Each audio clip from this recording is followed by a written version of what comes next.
আসসালামু আলাইকুম প্রিয় শিক্ষার্থী বন্ধুরা, আজকে আমরা ষষ্ঠ শ্রেণীর অনুশীলনী 4.2 এর 3 নম্বর প্রশ্নের সমাধান করব। একটু ভালো করে খেয়াল করো কি লেখা আছে। এখানে বলতেছে যে 3 নম্বরে x equal to 3, y equal to 5, z equal to 2 হলে দেখাও যে এই মানগুলো দিয়ে রাখছে, x y z এর মান দিয়ে রেখেছে এবং দেখাইতে বলছে 1 নম্বরে y square minus x square equal to x plus y into x minus y. এটা হচ্ছে 1 নম্বর প্রশ্ন, এটা 2 নম্বর, এটা 3, এটা 4। তো আমি যদি প্রথমে 1 নম্বরটা দেখি কিভাবে করব আমরা এই অঙ্কগুলো, ভালো করে খেয়াল করতে হবে। এখানে মাঝখানে সমান আছে, তাহলে মাঝখানে যদি সমান থাকে এইভাবে আমরা খেয়াল করব, দুইটা হাতকে দেওয়ার চেষ্টা করব। এটা কি আমার বাম হাত, তাহলে সমানের এ পাশে আমরা কি বলবো, এটাকে বাম পক্ষ, আর সমানের এ পাশে ডান হাত, এটাকে বলবো আমরা ডান পক্ষ। এই বাম পক্ষ লিখে একবার অঙ্ক করব, ডান পক্ষ লিখে একবার অঙ্ক করব। যখন দুইটা অঙ্কের মান একই আসবে তখন আমরা বলতে পারবো যে বাম পক্ষই সমান সমান ডান পক্ষ প্রমাণিত বা দেখানো হলো। ঠিক আছে, চলো আমরা শুরু করি। কিভাবে শুরু করতে পারি,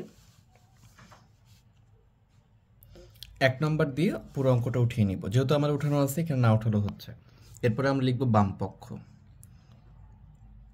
এখানে যদি আমি লেফট হ্যান্ড সাইড লিখতাম ইংরেজিতে তাহলেও হতো, হ্যাঁ। বাম পক্ষ সমান সমান দিব।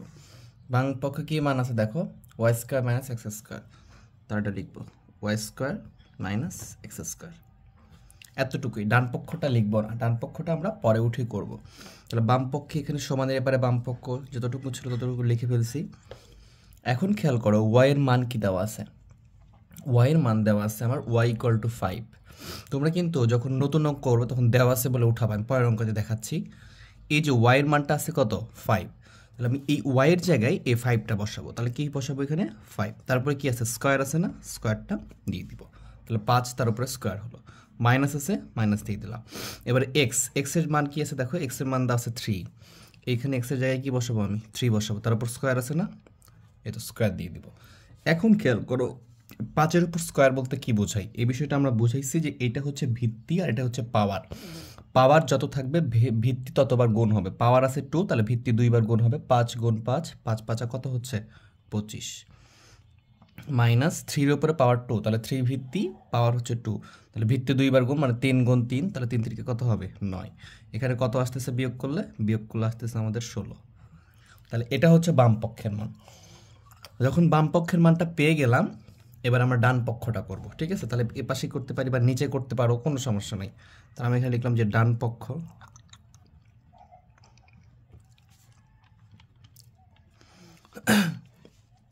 কি দেওয়া আছে দেখো, x plus y into x minus y. তাহলে লিখে ফেলবে এখানে x plus y into x minus y. যেহেতু তারা সমান লেখছে, দুই পক্ষের মান কি হবে, সমান হবে, যদি অঙ্ক করতে ভুল না করো তুমি। তাহলে এখন দেখো এখানে এক্স ব্র্যাকেট দিয়ে দেবো, এক্স এর মান কত, এক্স এর মান 3 বসিয়ে দাও, প্লাস ওয়াই, এই যে প্লাস ছিল প্লাস ওয়াই, ওয়াই এর মান কত দেখো 5, এখানে 5 বসিয়ে দাও। ঠিক আছে, এরপরে এক্স এর মান, এক্স এর মান কত 3, মাইনাস আছে মাইনাস বসো, ওয়াই এর মান কত, এই এখানে ওয়াই এর মান 5 বসেছি, তাহলে এখানেও 5, ওয়াই এর মান 5। তাহলে এখন খেয়াল করো এই দুটো কি হবে, অবশ্যই যোগ হবে, যোগ আছে, যেহেতু ব্র্যাকেটের কাজ আগে করতে হয়, 3 আর 5, তাহলে কত হচ্ছে 8। এখানে কি আছে ইনটু বা গুণ দিতে পারো। ব্র্যাকেট মানে কি, সব সময় মনে রাখবা ব্র্যাকেট মানে একটার সাথে একটা কি আছে, গুণ অবস্থায় আছে, তাহলে গুণ দিয়ে দিলাম, অথবা ইনটু লিখলেও হবে। এখন 3 থেকে যদি আমি 5 বাদ দিয়ে দিই, কি করি, 3 থেকে 5 বাদ দিলে কত আসবে। আচ্ছা, এখানে অঙ্কে আছে ওয়াই মাইনাস এক্স, আমি উঠাইতে ভুল করছি, হ্যাঁ, ওয়াই মাইনাস এক্স, তাহলে এখানে কি হবে ওয়াই মাইনাস এক্স, তাহলে এখানে হবে 5 আর এখানে হবে 3, কারণ এখানে মাইনাস আসতেছিল এই জন্য পরে খেয়াল করলাম, হ্যাঁ। একটু ক্ষমা সুন্দর দৃষ্টিতে দেখবা তোমরা, যে 5 থেকে 3 বাদ দিলে কত আসবে 2, কিন্তু 3 থেকে 5 -5 বাদ দিলে -2 আসতো, তাহলে মাইনাস হতো, তখন 2 রকম হতো, এই জন্য আমরা খেয়াল করলাম, দেখলাম যে আমি ভুল উঠেছি আমি। তাহলে 8 × 16, মানে এটা ডিরেক্টলি একটা সূত্র, তো আমি মনে করছি সূত্রের মতো পড়ছে, এখানে এক্সটা আগে লিখে ফেলছি এই জন্য, তাহলে ওয়াই মাইনাস এক্স হবে। তাহলে 16, দেখো বাম পক্ষেরটাও 16 আসছে, ডান পক্ষ ক্যালকুলেশন করে কি আসছে 16 আসছে, মানে কি দুই পক্ষ সমান এবং এখানে সমান আকারে লিখছে। তাহলে আমরা বলতে পারো এইভাবে, অতএব বাম পক্ষ ইকুয়াল টু ডান পক্ষ দেখানো হলো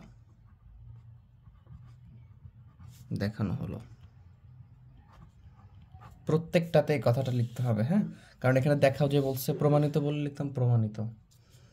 এরপর আমরা 2 নম্বরটা করব। দেখো 2 নম্বরটা x + y whole square equal to এটা, তাহলে এটা আমরা বাম পক্ষ লিখে প্রমাণ করব। এটা আমরা দেওয়া আছে বলে যেটা দেওয়া আছে সেটা উঠিয়ে নিতে পারি, হ্যাঁ, দেওয়া আছে যদিও অঙ্কে x y আছে, জন্য x আর y লাগবে, আমি এই দুটো উঠে নিতে পারি। x = 3 y = 5, এটা প্রত্যেকটা অঙ্কে উঠিয়ে নিবা, হ্যাঁ। এরপর আমরা কি লিখব? বাম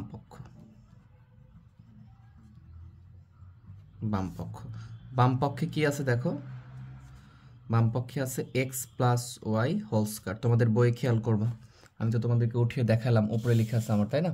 x + y হোল স্কয়ার, এই যে x + y হোল স্কয়ার। তাহলে এখন x এর মান কত? 3, y এর মান কত? 5, দেখতে পাচ্ছি আমরা, বসিয়ে দিলাম, তার উপরে কি হোল স্কয়ার।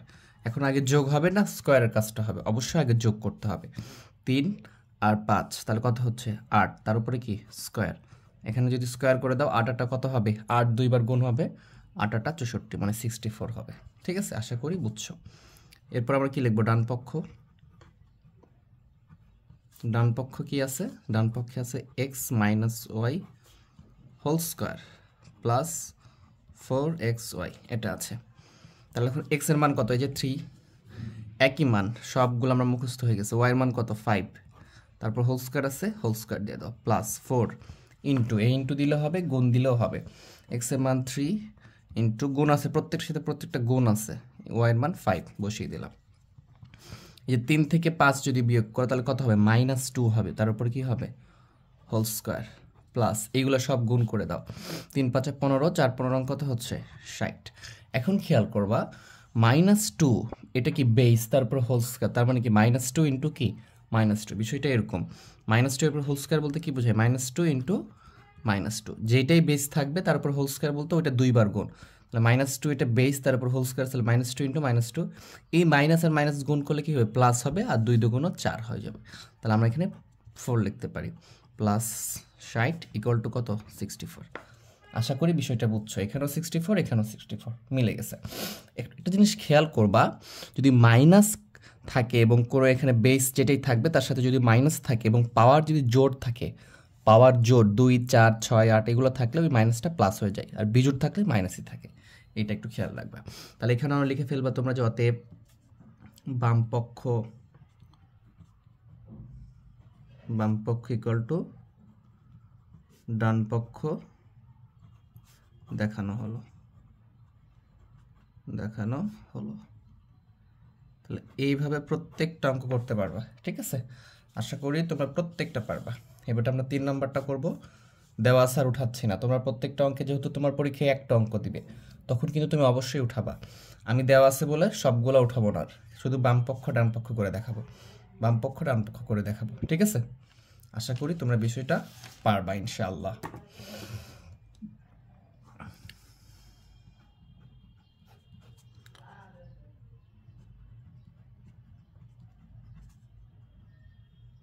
বাম পক্ষ দেখো, বাম পক্ষে আমাদের আছে কি?